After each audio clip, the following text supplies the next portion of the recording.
నమస్కారం. జే న్యూస్ వార్తలకు స్వాగతం. ముందుగా వార్తల్లోని ముఖ్యాంశాలు.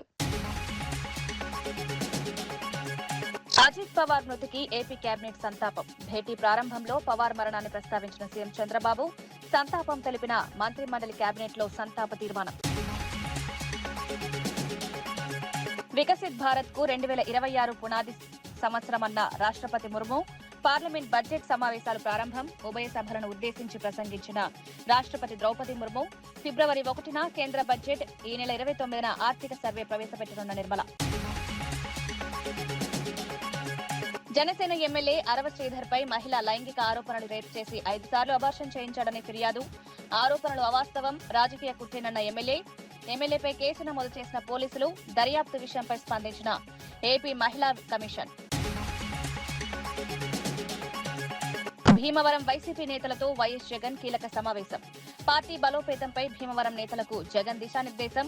రాబోయే ఎన్నికల వ్యూహాలపై వైఎస్ జగన్ చర్చలు. భీమవరం రాజకీయాల్లో వైసీపీకి కొత్త ఉత్సాహం.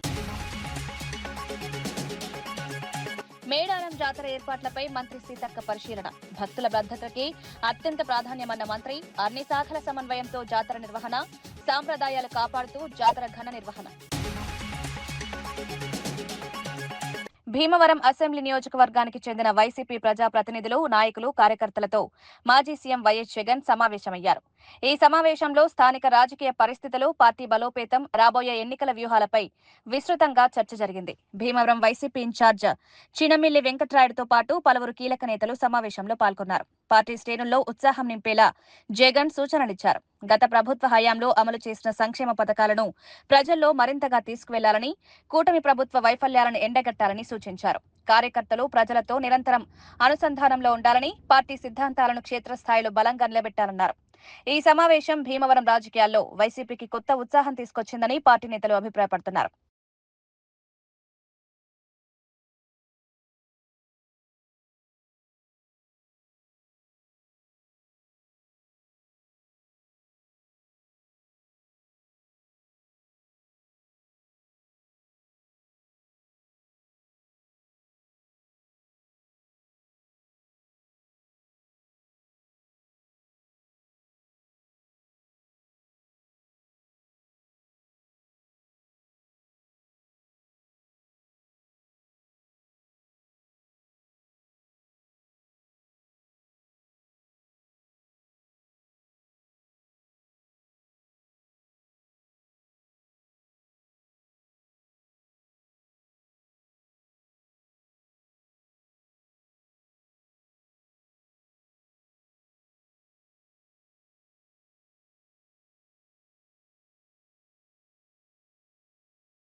మహారాష్ట్ర ఉప ముఖ్యమంత్రి అజిత్ పవార్ విమాన ప్రమాదంలో మృతి చెందడంపై ఆంధ్రప్రదేశ్ కేబినెట్ తీవ్ర దిగ్భ్రాంతి వ్యక్తం చేసింది. కేబినెట్ సమావేశం ప్రారంభంలో ముఖ్యమంత్రి చంద్రబాబు ఈ విషాద ఘటనను ప్రస్తావిస్తూ సంతాపం తెలిపారు.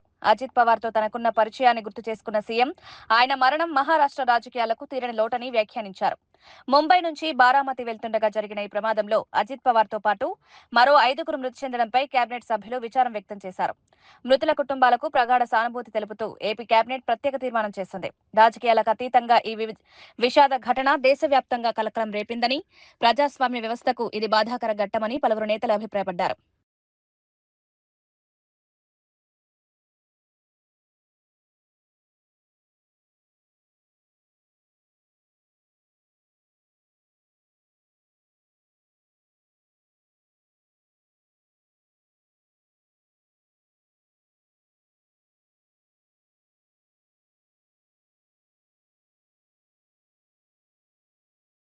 పాక్ ఉగ్రస్థావరాలపై గతేడాది చేపట్టిన ఆపరేషన్ సింధూర్ భారతదేశ శౌర్యానికి నిదర్శనమని రాష్ట్రపతి ద్రౌపది ముర్ము పేర్కొన్నారు.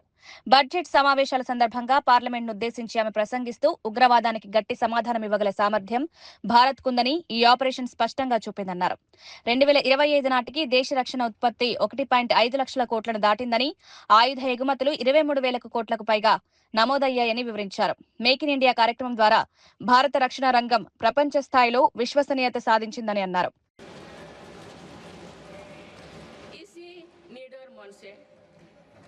इसी भावना से देश की सुरक्षा सुनिश्चित कर सकते हैं।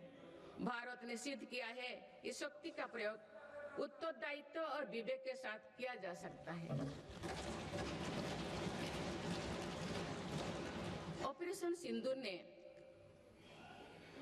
सिंदूर से विश्व ने भारतीय सेना का शौर्य और पराक्रम देखा। हमारे देश ने अपने संसाधनों के बल पर आतंकियों के अड्डे को ध्वस्त कर दिया है। मेरी सरकार ने कड़ा संदेश दिया है कि भारत पर किसी भी आतंकी हमले का जवाब दृढ़ और निर्णायक होगा। सिद्धू जोल समझौते को स्थगित किया जाना भी आतंकवाद के विरुद्ध हमारी लड़ाई का हिस्सा है। देश की रक्षा व्यवस्था को और मजबूत बनाने के लिए मिशन सुदर्शन चक्र पर भी काम हो रहा है। డిప్యూటీ సీఎం పవన్ కళ్యాణ్ నీతి కబుర్లు చెప్తుండడం సరైంది కాదని మాజీ మంత్రి బొత్స సత్యనారాయణ విమర్శించారు. టీడీపీ ఎంపీ నందమూరి బాలకృష్ణ అల్లుడు భరత్ పై ఉన్న భూదోపిడీ ఆరోపణలపై పవన్ కళ్యాణ్ స్పందించాలని డిమాండ్ చేశారు. ప్రజల్లో నైతికత విలువల గురించి మాట్లాడే నాయకులు ముందు తమ పార్టీ నేతలపై వచ్చిన ఆరోపణలకు సమాధానం చెప్పాలన్నారు. భూదోపిడీ వంటి అంశాలపై నిష్పక్షపాత విచారణ జరగాలని, ప్రజాస్వామ్యంలో ప్రశ్నించడమే హక్కు అని బొత్స పేర్కొన్నారు. ఈ వ్యాఖ్యలు ఏపీ రాజకీయాల్లో మరోసారి చర్చకు దారితీశాయి. ఇది సుప్రీంకోర్టు జడ్జిమెంట్కి వ్యతిరేకంగా ఉందని చెప్పారు. దాంతోపాటు ఇది అన్యాయమని చెప్పారు. ఈ రకమైన 5,000 కోట్ల భూమిని చంద్రబాబు నాయుడు వారి కుటుంబ సభ్యులు చేయడం చాలా అన్యాయము, దుర్మార్గం అని చెప్పి ఇది కాబట్టి ఇవాళ మొదటి విడతగా మేము ఇచ్చాం. ఇంకా రేపు వచ్చి సైట్ విజిట్ కూడా వెళ్తున్నాం. ఎల్లుండు మరి కౌన్సిల్లో వచ్చి మళ్ళీ దీన్ని రీటేక్ చేస్తాం, అడుగుతాం. వాళ్ళు కానీ దాన్ని చేసుకుంటే సరే, లేకపోతే కౌన్సిల్లో పోరాటం చేస్తాం. ఇంకా ముందుకెళ్తే దీని మీద కార్యాచరణ కూడా రూపొందిస్తాం. భారతీయ జనతా పార్టీ కానీ జనసేన పార్టీ కానీ ఆ పార్టీ వైఖరిని చెప్పాలి. వాళ్ళ పార్టీ వైఖరిని చెప్పాలి. వాళ్ళు దీన్ని సమర్థిస్తున్నారా? ఈ దోపిడీలో భాగస్వాములు అవుతారా? లేదు, ఇది తప్పు అని చెప్పి వాళ్ళు వచ్చి దీన్ని వ్యతిరేకిస్తారా? వాళ్ళ తాలూకు వైఖరిని కూడా చెప్పాలి. చెప్తాడు డిప్యూటీ సీఎం ఉన్న పవన్ కళ్యాణ్ గారు, మీరు ఏం చెప్తారు దీని మీద? నీతి కబుర్లు చెప్తుంటారు కదా, నీతి మాటలు చెప్తుంటారు కదా. మరి ఇది నీతా, ఇది అవినీతా? 5,000 కోట్ల విలువైన 54.79 ఎకరాల ప్రభుత్వ భూమిని గీతం విద్యా సంస్థలకు కేటాయించడంపై వైసీపీ తీవ్రంగా స్పందించింది. ఈ భూ కబ్జా చర్యను వెంటనే నిలిపివేయాలని వైసీపీ నేత కేకే రాజు డిమాండ్ చేశారు. ఈ భూమి కేటాయింపు వెనుక భారీ అవినీతి, రాజకీయ ఒత్తిళ్లు ఉన్నాయని ఆరోపించారు. భూమి వ్యవహారంలో పారదర్శకత లేకపోతే ప్రజల్లో అనుమానాలు పెరుగుతాయని, ప్రభుత్వం తక్షణమే వివరణ ఇవ్వాలని కోరారు. ఈ నిర్ణయం రద్దయ్యే వరకు వైసీపీ పోరాటం కొనసాగిస్తుందని స్పష్టం చేశారు.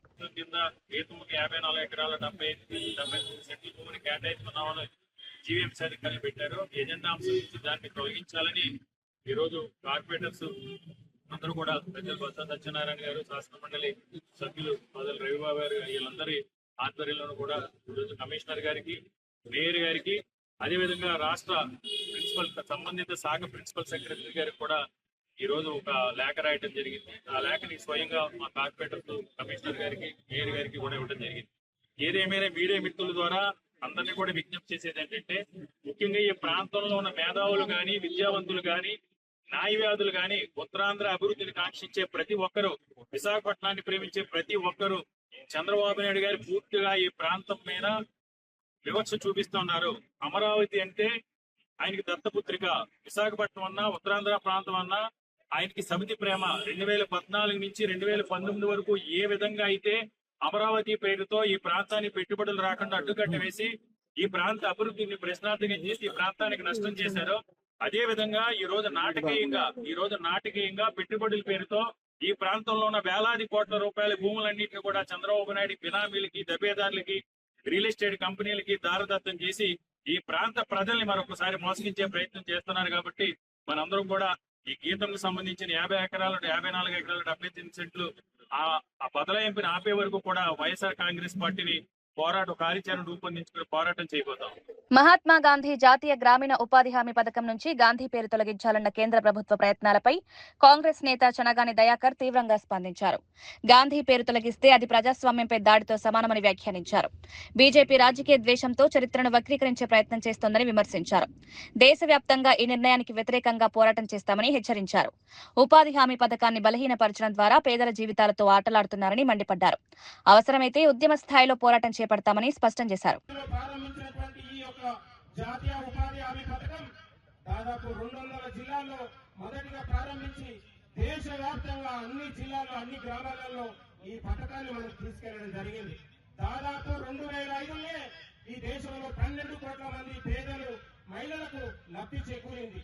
కాబట్టి ప్రియమైన మహిళలారా, అక్కలారా, చెల్లెలారా అందరికీ కూడా ఈ పథకం యొక్క ఉద్దేశం ఇవాళ బీజేపీ నరేంద్ర మోడీ ఒక కుట్ర చేసి మహాత్మా గాంధీ మహాత్ముడి పేరు తొలగించి ఒక రామ్జీ అనే పేరును పెట్టి ఈ యొక్క పథకాన్ని నీరుగార్చే ప్రయత్నం జరుగుతా ఉంది. దయచేసి ఆలోచన చేయాలి. ఎందుకు ఆలోచన చేయాలంటే రోజు మహిళలందరూ ఇవాళ thumbnail పెట్టాలి, ఇవాళ మొత్తం కూడా హై టెస్ట్ పెట్టాలి. దీన్ని నీరుగార్చే ప్రయత్నం జరుగుతుంది. రాష్ట్రాల పైన భారం వేసి ఈ యొక్క జాతీయ ఉపాధి హామీ పథకాన్ని నీరుగార్చే ప్రయత్నం జరుగుతా ఉంది. కాబట్టి గమనించాలి. ఆనాడు సోనియా గాంధీ గారి నాయకత్వంలో ఏదైతే ఈ దేశంలో మహాత్మా గాంధీ జాతీయ ఉపాధి గ్రామీణ పథకం పెట్టామో అదే పేరును కొనసాగించాలి. మహాత్ముడి పేరును తొలగిస్తే, ఈ పథకాన్ని నీరుగారిస్తే ఈ దేశంలో ఉన్నటువంటి మహిళలు, వృద్ధులు, వితంతులు ఒక్కటే ఏకతాటిగా లక్షలాది మంది ఒకటై ఈ బీజేపీ కేంద్ర ప్రభుత్వం పైన పెద్ద ఎత్తున మనందరం కూడా పోరాడాలని మీ అందరికీ చేతులు జోడించి నమస్కారం చేస్తూ మహాత్మా గాంధీ పేరును ఎట్టి పరిస్థితుల్లో జాతీయ ఉపాధి హామీ పథకం పైన ఇవాళ తీసివేస్తే మాత్రం ఇవాళ తెలంగాణతో పాటు దేశవ్యాప్తంగా మహిళలందరం కూడా పెద్ద ఎత్తున మనం పోరాడాలని మీ అందరికీ చేతులు జోడించి నమస్కారం తెలియజేస్తాను. జనసేన ఎమ్మెల్యే అరవ శ్రీధర్ కు సంబంధించిన మరో వీడియో విడుదల కావడంతో రాజకీయ వర్గాల్లో కలకలం రేగింది. బాధిత మహిళ విడుదల చేసిన వీడియోలో టీడీపీ నేత ముక్కా రూపానందరెడ్డితో జరిగిన సమావేశ దృశ్యాలు ఉన్నట్లు చెప్తున్నారు. ఈ వీడియో ఆధారంగా కేసును ప్రభావితం చేయడానికి ప్రయత్నాలు జరుగుతున్నాయన్న ఆరోపణలు వెలువెత్తుతున్నాయి. మరోవైపు అధికార పార్టీ నేతలు ఈ వీడియోల వెనుక రాజకీయ కుట్ర ఉందని ఆరోపిస్తున్నారు. ఈ వ్యవహారం మహిళా భద్రత, అధికార దుర్వినియోగంపై తీవ్ర చర్చకు దారితీసింది. ఈ కేసు రాష్ట్ర రాజకీయాల్లో కీలక మలుపు తీసుకునే అవకాశం ఉందని విశ్లేషకులు భావిస్తున్నారు.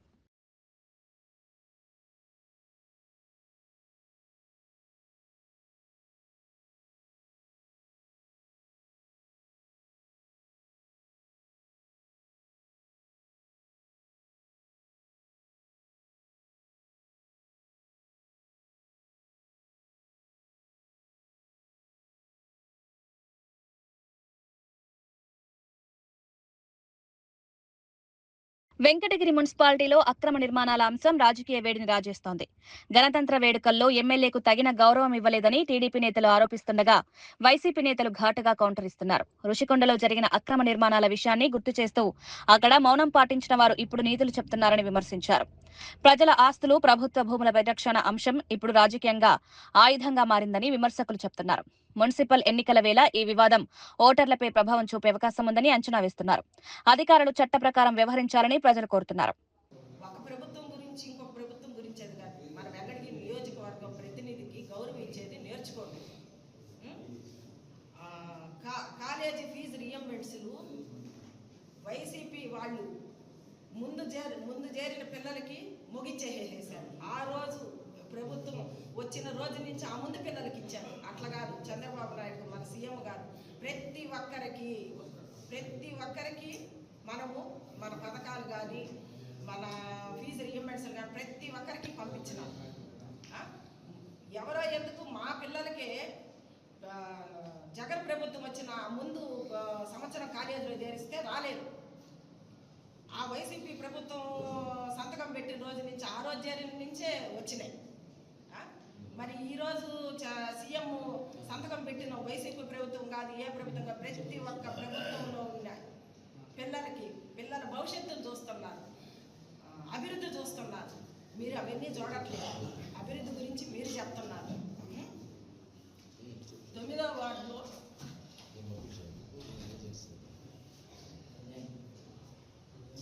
బాలయ్య గారు చెప్తున్నారు.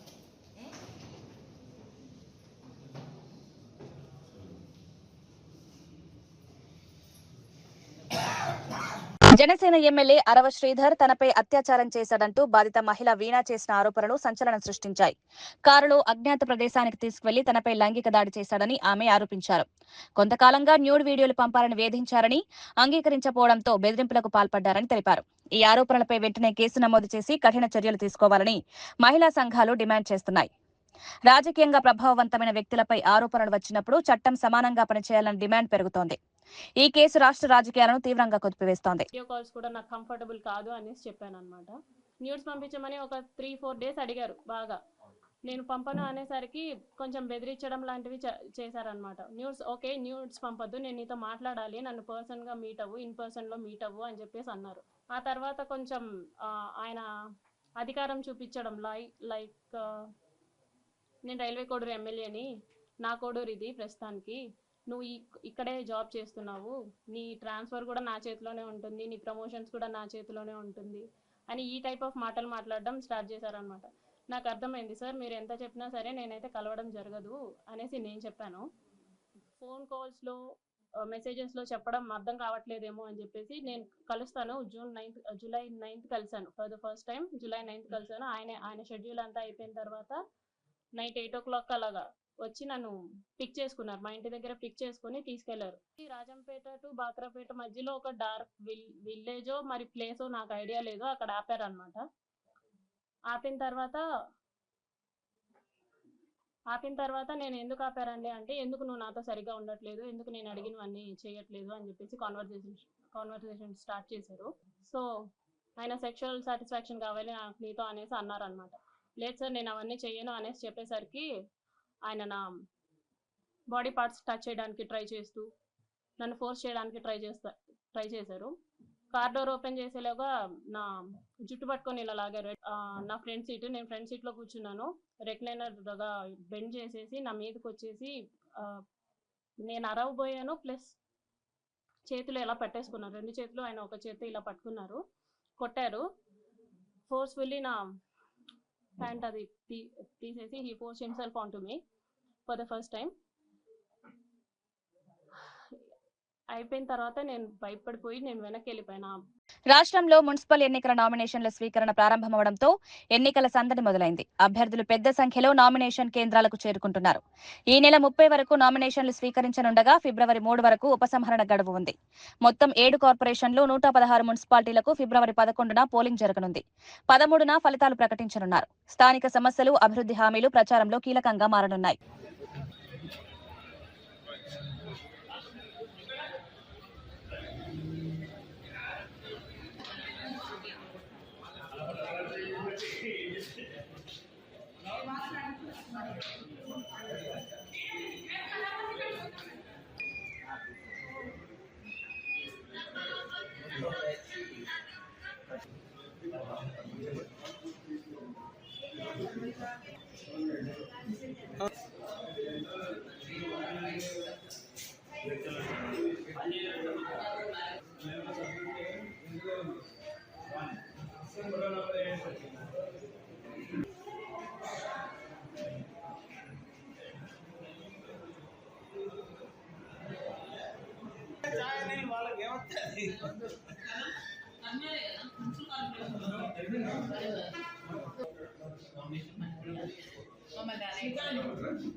ఎవరైనా అలా అంటే అలవలేదు అనలేదు, అలా అంటే తీసుకోండి. మనకి మమ్మల్ని అడగకుండా అనద్దు కదా. అంటే పిఆర్ఓ అంటే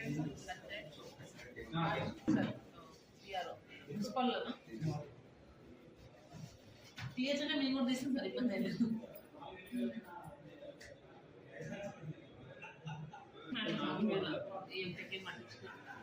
మాకంటే ఖాళీ ఉన్నాను అమ్మి కొడుమని. తిరుమల శ్రీ వెంకటేశ్వర స్వామి వారిని తమిళ ప్రముఖ నటుడు ధనుష్ కుటుంబ సమేతంగా దర్శించుకున్నారు. బుధవారం ఉదయం తోమాల సేవలో ఆయన తన కుమారులు యాత్రారాజ్, లింగరాజ్లతో కలిసి పాల్గొని స్వామివారిని భక్తి శ్రద్ధలతో దర్శించుకున్నారు. దర్శనానంతరం రంగనాయకుల మండపంలో వేద పండితుల వేదాశీర్వచనం అందజేశారు. నటుడిగా విస్తృత గుర్తింపు ఉన్న ధనుష్ భక్తి శ్రద్ధలతో స్వామివారి సేవలో పాల్గొనడం భక్తుల్లో విశేష ఆకర్షణగా నిలిచింది. సినీ రంగంలో బిజీగా ఉన్నప్పటికీ ఆధ్యాత్మికతకు సమయం కేటాయించడం యువతకు నిదర్శనంగా నిలుస్తోందని భక్తులు అభిప్రాయపడ్డారు. ఈ సందర్భంగా ఆలయ పరిసరాలు పరిసరాల్లో భద్రతను కట్టుదిట్టం చేశారు.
మేడారం సమ్మక్క సారలమ్మ జాతర ప్రారంభమైన నేపథ్యంలో ఏర్పాట్లను మంత్రి సీతక్క పరిశీలించారు.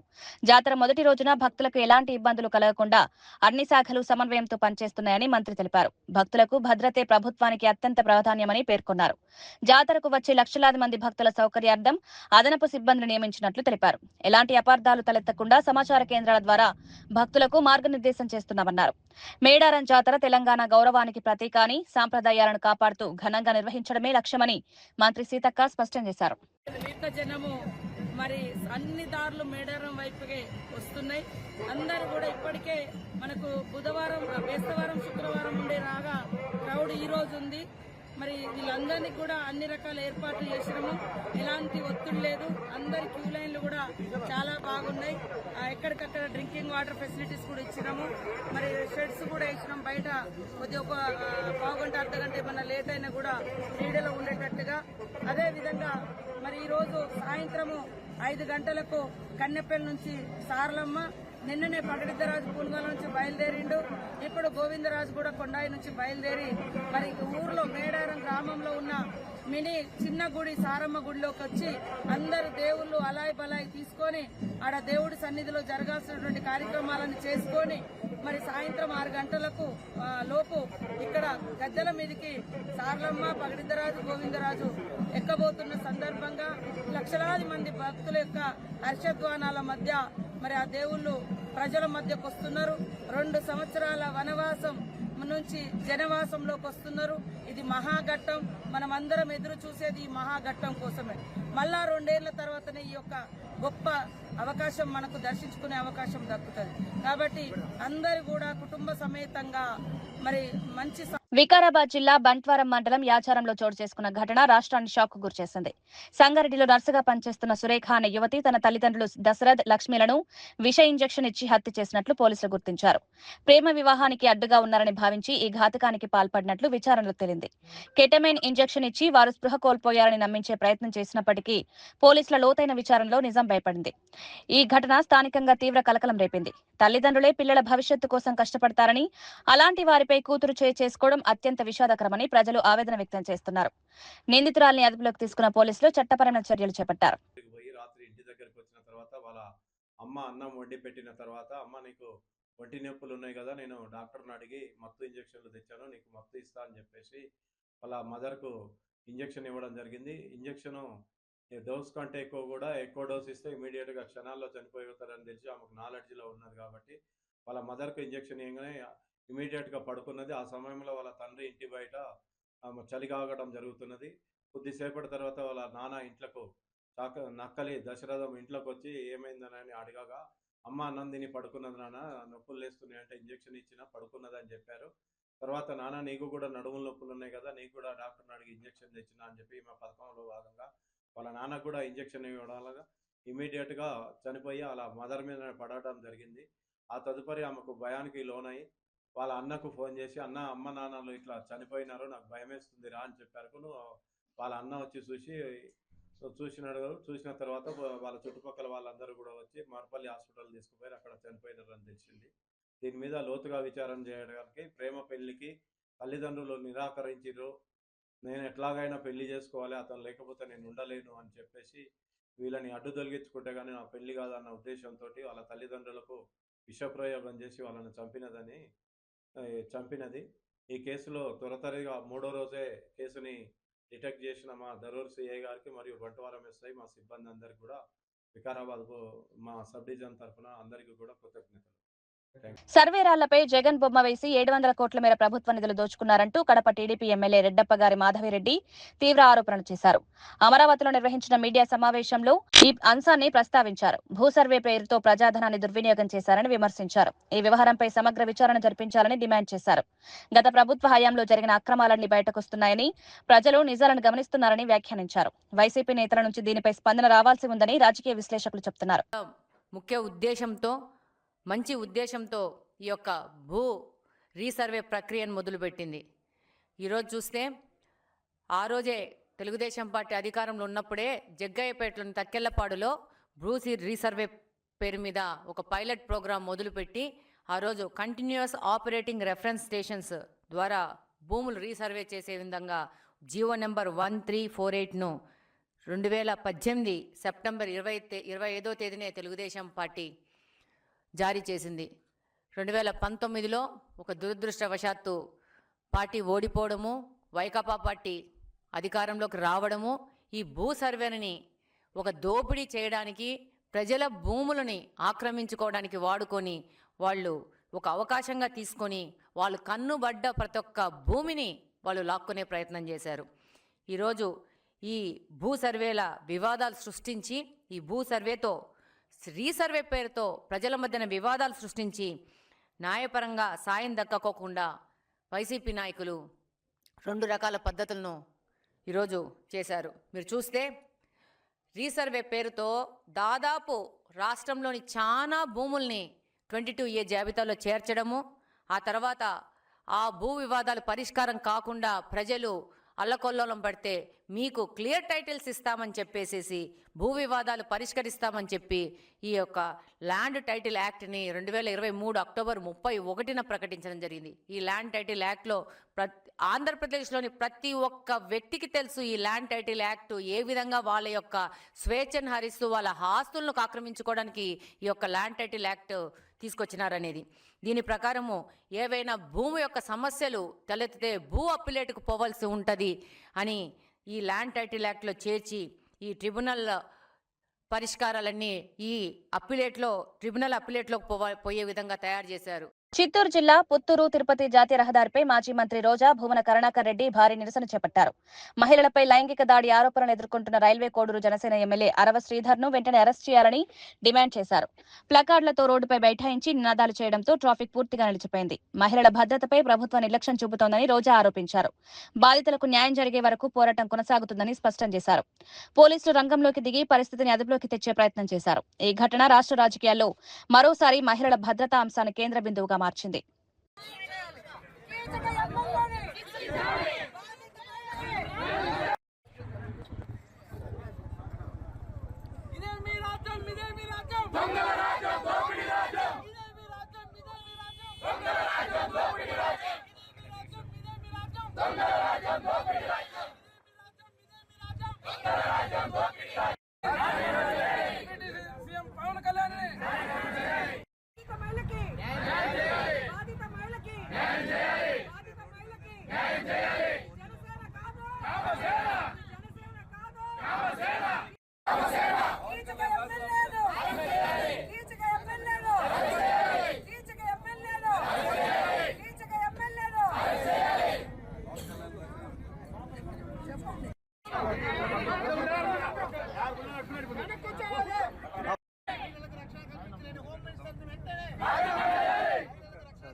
వార్తలు ముగించే ముందు ముఖ్యాంశాలు మరోసారి. అజిత్ పవార్ మృతికి ఏపీ కేబినెట్ సంతాపం. భేటీ ప్రారంభంలో పవార్ మరణాన్ని ప్రస్తావించిన సీఎం చంద్రబాబు సంతాపం తెలిపిన మంత్రిమండలి కేబినెట్ లో సంతాప తీర్మానం. వికసిత్ భారత్ కు 2026 పునాది సంవత్సరమన్న రాష్ట్రపతి ముర్ము. పార్లమెంట్ బడ్జెట్ సమావేశాలు ప్రారంభం. ఉభయ సభలను ఉద్దేశించి ప్రసంగించిన రాష్ట్రపతి ద్రౌపది ముర్ము. ఫిబ్రవరి 1న కేంద్ర బడ్జెట్, ఈ నెల 29న ఆర్థిక సర్వే ప్రవేశపెట్టనున్న నిర్మల. జనసేన ఎమ్మెల్యే అరవ శ్రీధర్ పై మహిళ లైంగిక ఆరోపణలు రేపు చేసి 5 సార్లు అబార్షన్ చేయించాడని ఫిర్యాదు. ఆరోపణలు అవాస్తవం, రాజకీయ కుట్రేనన్న ఎమ్మెల్యేపై కేసు నమోదు చేసిన పోలీసులు. దర్యాప్తు విషయంపై స్పందించిన ఏపీ మహిళా కమిషన్. భీమవరం వైసీపీ నేతలతో వైఎస్ జగన్ కీలక సమావేశం. పార్టీ బలోపేతంపై భీమవరం నేతలకు జగన్ దిశానిర్దేశం. రాబోయే ఎన్నికల వ్యూహాలపై వైఎస్ జగన్ చర్చలు. భీమవరం రాజకీయాల్లో వైసీపీకి కొత్త ఉత్సాహం. మేడారం జాతర ఏర్పాట్లపై మంత్రి సీతక్క పరిశీలన. భక్తుల భద్రతకి అత్యంత ప్రాధాన్యమన్న మంత్రి. అన్ని శాఖల సమన్వయంతో జాతర నిర్వహణ. సాంప్రదాయాలు కాపాడుతూ జాతర ఘన నిర్వహణ. ఇవి ఈనాటి వార్తా విశేషాలు. మరో బులెటిన్లో మళ్ళీ కలుద్దాం. నమస్కారం.